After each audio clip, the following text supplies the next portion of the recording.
কিন্তু আওয়াজ হচ্ছে।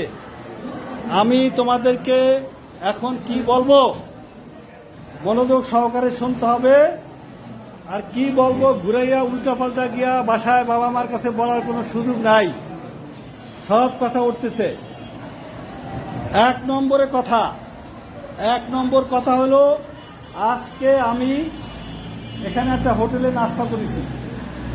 আশেপাশে দোকানদাররা এসে আমাকে ঘেরাও করিয়া ধরছে মানে কি আমার মারবে না, ওই জন্য না, তারা ধরছে স্যার এই যে টিনের একটা ফাঁকা দেখেন, একটা টিন নাই ফাঁকা, এখান দিয়ে আপনার ছাত্ররা এখান দিয়ে পালায় বোঝো তো, পালায়। তা আমি হাসলাম, ওরা কি স্কুলে পালাইতে আসে না পড়তে আসে? দোকানদাররা হাসে, তা আসে পড়তে, কিন্তু টিফিন খাওয়ার পরে পালায়। তখন আমি বললাম তাহলে কি টিফিন খেতে আসে? এখন তো দোকানদাররা হাসে, তাহলে কি টিফিন খেতে আসে? টিফিন খাওয়ার পরে যদি পালায় তাহলে কি টিফিন খেতে আসে? একটা কলা আর এক পিস রুটি এই তো টিফিন দেয় নাকি? কাচ্চি বিরিয়ানি তো আর দেয় না, ভিজা তো আর দেয় না। তাহলে এক পিস রুটি, পড়াশোনা খুব গুরুত্ব হয়ে গেছে এখন। এক পিস রুটি, একটা কলা, এগুলি খাওয়ার জন্য কোনো ছেলে আসে না। বাসায় এত অভাবী কেউ নেই যে এখানে টিফিন খাওয়ার জন্যই শুধু আসে। তবে এমন ইতিহাসে আমি শুনেছি, এমন গরিবের ছেলেরাও ছিল যে বাসায় খাবার নেই, স্কুলে যে টিফিনটা দেয় ওইটাই তার সারাদিনের খাবার। এরকমভাবে লেখাপড়া করে সেই ছেলে কিন্তু A+ গোল্ডেন পেয়েছে। এই A+ গোল্ডেন পাওয়ার পরেই এই জাতীয় সোশ্যাল মিডিয়ায় কথাগুলো আসছে।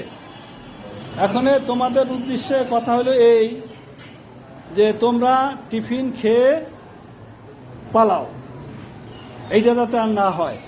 আমার সিসি ক্যামেরা আছে, তা আমি কি সিসি ক্যামেরা দিয়ে ফিরেতে পারবো? ওটা কি রাডার যে তোমাদেরকে আটকে ধরে রাখবে?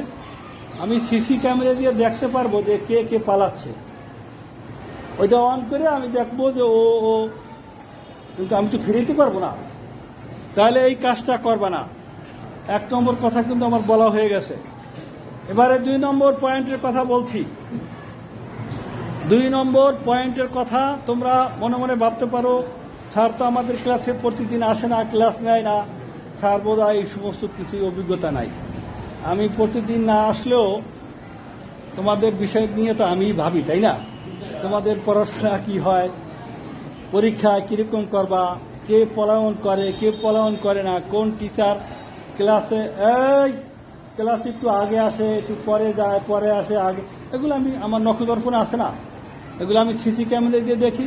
আবার কিছু কিছু লোকও আছে আমাকে জানায় না, এগুলো আমি সব খবর রাখি। এখন কথা হলো এইটা যে আমাদের মুখ্য উদ্দেশ্য হলো লেখাপড়াটা ঠিক রাখতে হবে। আমরা জানুয়ারিতে ক্লাস নিতে পারি নাই, কারণ জানুয়ারিতে বই পাই নাই, ঠিক আছে না? জানুয়ারিতে বই পাই নাই, পাশাপাশি জানুয়ারিতে আমাদের স্পোর্টসের হিট ছিল। ফেব্রুয়ারিতে আমরা ফুল ক্লাস নিতে পারি নাই, তার কারণ ফুল বই পাই নাই। ফুল বই না পেলে কি ফুল ক্লাস নেওয়া যায়? এবং ফেব্রুয়ারিতে আমাদের 3টা অনুষ্ঠান ছিল, এই অনুষ্ঠানে একটু কাজ থাকে, যার কারণে কিন্তু আমরা ফেব্রুয়ারিতেও ক্লাস নিতে পারি নাই। এরপরে বন্ধ চলে আসলো রোজার দীর্ঘ বন্ধর পরে খোলার সাথে সাথে কি এসএসসি পরীক্ষা চললো 13 তারিখ পর্যন্ত, মে 13 তারিখ পর্যন্ত চললো, ঠিক আছে না? এই পর্যন্ত তোমাদের পড়াশোনা নাই।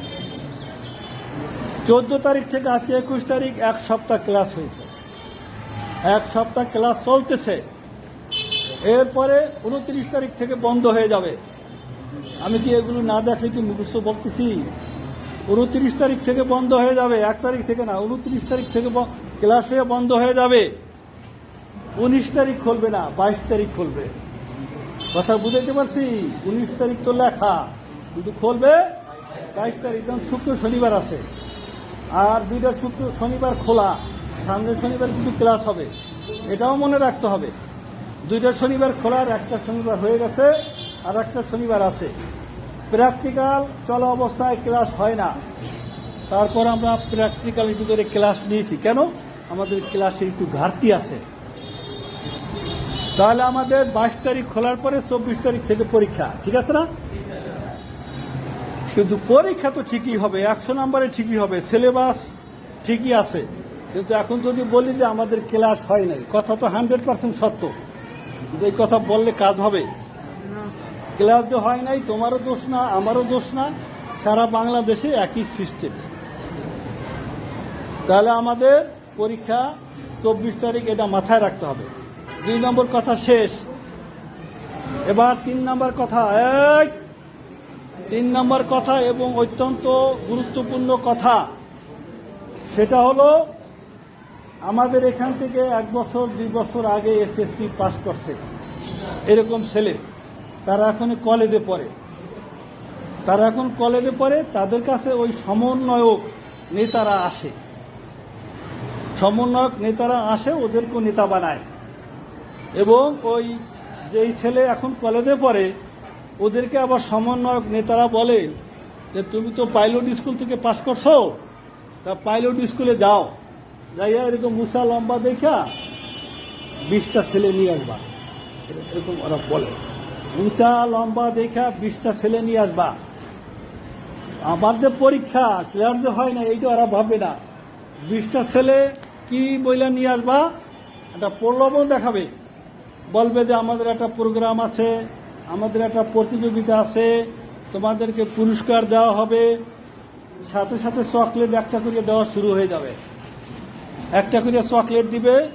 পরে তোমাদেরকে বলবে যে রজনীগন্ধা দেওয়া হবে, পুরস্কার দেওয়া হবে, সবাইকেই সৌজন্য পুরস্কার দেওয়া হবে, এই জাতীয় কথাবার্তা তোমাদেরকে বলবে। আর তোমাদেরকে নাস্তা খাওয়াবে, তোমাদেরকে মোটর সাইকেলে করে নিবে, রিক্সায় করে নিবে, যার কারণে খুশি হয়ে তোমরা যাবা। যাওয়ার পরে ওরা করবে কি, তোমাদেরকে একটা মিটিংয়ে, রাজনৈতিক মিটিং হচ্ছে, সেখানে তোমাদেরকে দাঁড় করাবে, সংখ্যা বেশি দেখাবে, এবং সেখানে দেখা গেল যে ওই রাজনৈতিক স্লোগান হবে, স্থানীয় সরকার চাই, নির্বাচন চাই, অবকের মুক্তি চাই, এই স্লোগান তোমাদেরকে দেওয়া হবে। আর পুলিশে কাঁদুনি গ্যাস, জল কামান, পেপার স্প্রে, রাবার বুলেট এগুলো নিক্ষেপ করবে। পুলিশকে আদর করবে? এইভাবে সরকারের পদত্যাগ চাই, যমুনা ভবন ঘেরাও করব, এইগুলো তোমাদেরকে দিয়ে করাবে। তখন পুলিশে টিয়ার গ্যাস ছাড়বে, কাঁদুনি গ্যাস ছাড়বে, পেপার স্প্রে ছাড়বে, জল কামান ছাড়বে, রাবার বুলেট ছাড়বে। এগুলি তোমাদের গায়ে লাগতে পারে না নাকি? না তোমাদের বডি কি এই যে বুলেট প্রুফ? তোমাদের গায়ে লাগতে পারে, তোমরা ছোট মানুষ, কখনো কোনোদিন যাও নাই। অনেকেই আহত হবা, পা ভাঙবে, হাত ভাঙবে, চোখ কানা হবে, আল্লাহ যদি না করুক কারো ইন্তেকালও হইতে পারে। মারা যাচ্ছে না বহু লোক, 14 বছরের ছেলেও ওই সংগ্রামে মারা গেছে। তাহলে তোমরা কি যাবে না? এবং তোমাদেরকে আবার বলবে যে শোনো ছোট ভাই, আজকে তো এই মিটিংটায় থাকলাম, তোমাদের প্রোগ্রাম আর একদিন হবে, বুঝো নাই? মিথ্যা কথা বলবে। তোমাদেরকে তোমাদের অনুষ্ঠান, সাংস্কৃতিক অনুষ্ঠান, জাঁকজমকপূর্ণ অনুষ্ঠান, এই কথা বললে নিয়ে ওই মিটিংয়ে দাঁড়া করাইবে, স্লোগান দেওয়া হইবে, রাস্তায় ব্যারিকেড দেওয়া হইবে, যমুনা ঘেরাও করাইবে। যমুনা বোঝো কি যমুনা কি? খুব বলছে। হ্যাঁ, তোমার নাম কি? মিনহাজ বলছে যমুনা হইল প্রধান উপদেষ্টার বাসভবন। এই বাসভবন হামলা করবে, ওখানে কি বিড়াল, ওখানে কি ইঁদুর, ওখানে হামলা করবে। এই সমস্ত প্রোগ্রাম কিন্তু চলতেছে, তোমরা যাবে না। তোমরা বলবে যে না, আমাদের তো, আমি যে এত কথা বলছি এই কথা বলার দরকার আছে? তোমরা বলবা যে আমাদের পরীক্ষা, আমাদের পড়াশোনা হয় নাই, আমরা যাব না। এত কথা বলার দরকার নাই। আমি তোমাদেরকে এত কথা বললাম বুঝাইবার জন্য, তা নাহলে তোমরা ভুল বুঝে একটা চকলেটের লোভে চলে যাবা গিয়া, পুরস্কারের লোভে চলে যাবা গিয়া। তোমাদেরকে গাড়ি দিয়ে নেবে, মোটর সাইকেল দিয়ে নিবে, এই লোভে চলে যাবা। আসার সময় রোদ্রের ভিতরে আসতে হবে, তোমাদেরকে আসার সময় আর গাড়ি দিবে না। নিবে ঠিকই, আসার সময় কাউরে খুঁজে পাবা না, হাঁপাই থাপাইতে আসবা। এই জন্যই আমি বলে দেই, তোমাদের এই বয়স আমার ছিল না, এই অভিজ্ঞতা আছে, তাহলে তোমরা এই পথে যাবা না। আমার কথা কি বুঝে আসছে? আর কেউ পালাবা না, নিয়মিত ক্লাস করো। বুঝে আসছে কথা? আচ্ছা, ধন্যবাদ, ভালো থাকো।